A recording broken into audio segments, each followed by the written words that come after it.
Penyertaan-Mu Tuhan, segalanya bagiku. Selamat malam Bapak Ibu Saudara-saudariku yang terkasih di dalam Tuhan. Bacaan pada malam ini mengajak kita untuk melihat, melewati tantangan, kehancuran, kegagalan, kejatuhan, kehancuran suatu mimpi dan cita. Bahwa dalam hidup kadang apa yang kita rencanakan tidak berjalan seperti yang kita harapkan dan inginkan. Kadang karena suatu terjadi dalam hidup kita, lalu kita takut untuk bermimpi. Kita takut untuk berlangkah lagi. Kita takut jangan-jangan nanti kalau saya langkah, saya jatuh lagi.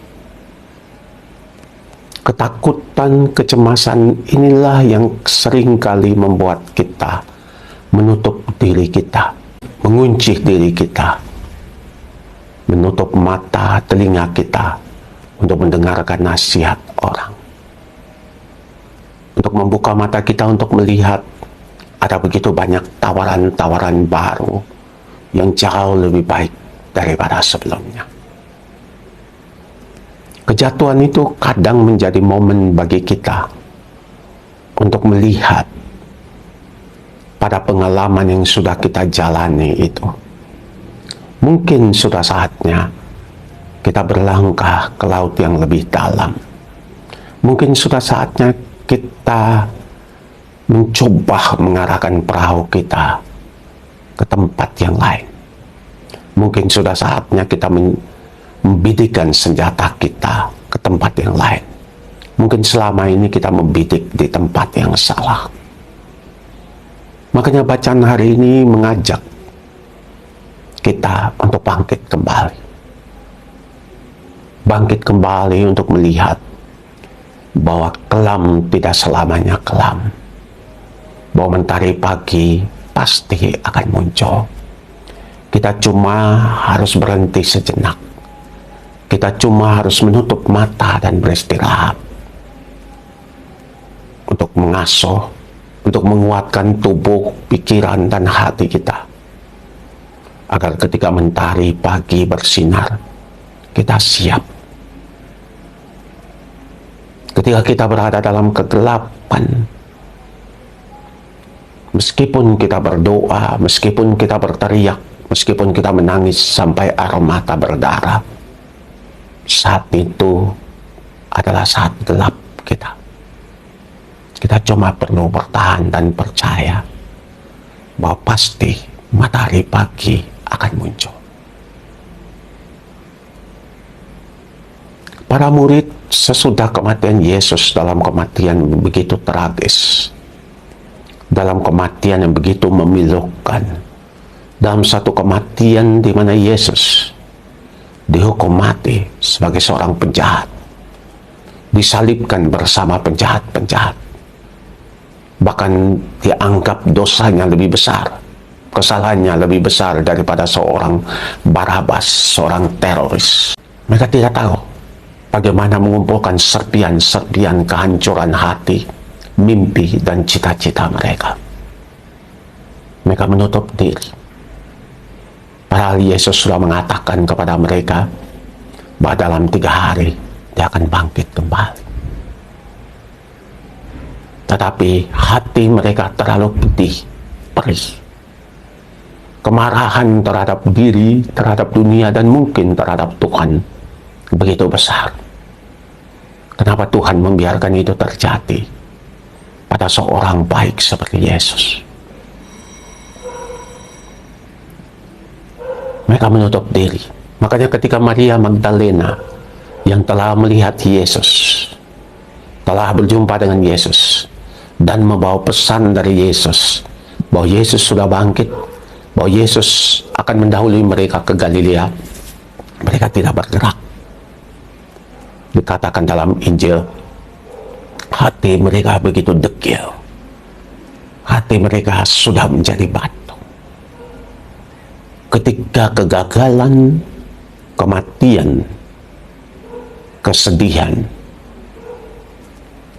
membuat hati kita menjadi batu, akan amat sulit bagi kita untuk bangkit kembali, untuk berani bermimpi kembali, untuk berani berlangkah kembali. Hari ini Yesus harus muncul. Yesus harus muncul untuk menampakkan kepada mereka bahwa kematian itu adalah satu titik dari begitu banyak kehidupan kebersamaan Yesus bersama dengan mereka. Yesus datang menampakkan diri kepada mereka. Kedatangan Yesus itu menyadarkan mereka kembali akan tugas misi perutusan yang Tuhan percayakan kepada mereka untuk pergi ke seluruh dunia dan mewartakan Injil bahwa kerajaan surga sudah tiba. Kerajaan surga di mana kita semua boleh hidup dalam persaudaraan dan kita semua bisa saling mengasihi meskipun ada perbedaan. Karena kita menyadari bahwa kita semua ini adalah anak-anak Abraham. Kalau saudara kita yang Islam, saudara kita yang Yahudi, kita orang Nasrani berpikir dan mengakui bahwa Abraham adalah bapa leluhur kita, lalu menjadi tantangan bagaimana kita tiga agama besar ini bisa memainkan role, memainkan peran untuk membangun satu persaudaraan universal. Bahwa agama tidak boleh menjadi penghalang bagi kita untuk saling bahu-membahu, tolong-menolong satu sama lain. Hanya dengan demikian, lalu agama menjadi sarana perdamaian. Lalu agama menjadi sarana persatuan. Lalu agama menjadi sarana untuk membangun persaudaraan. Lalu agama menjadi instrumen yang amat berguna untuk perdamaian dunia ini.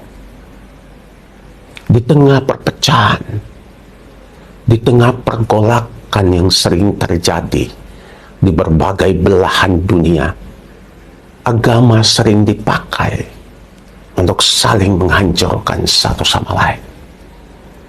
Kita lihat misalnya di daerah India,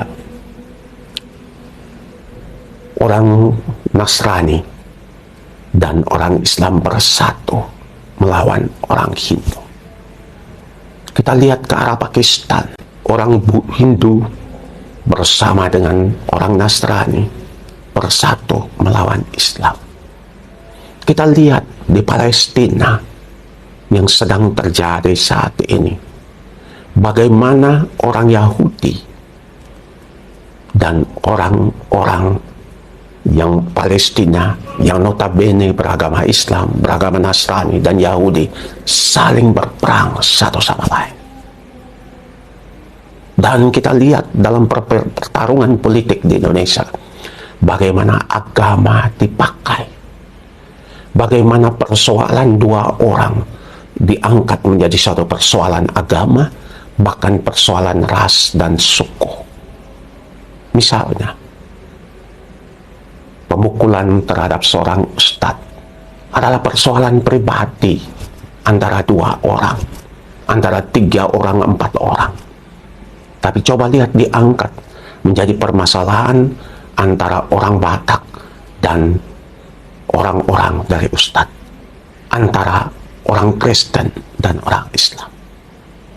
Disinilah agama harus mempertanyakan dirinya. Seberapa jauh dia telah memainkan role untuk menyatukan itu. Kita sebagai pemimpin haruslah menjadi suara untuk membangun umat kita, untuk melihat melewati tapal batas agama kita, untuk melihat bahwa agama adalah sarana untuk membangun persaudaraan itu. Bahwa ada perbedaan, ya, Perbedaan itu harus menjadi momen untuk kita saling mendengarkan, untuk memperkaya satu sama lain.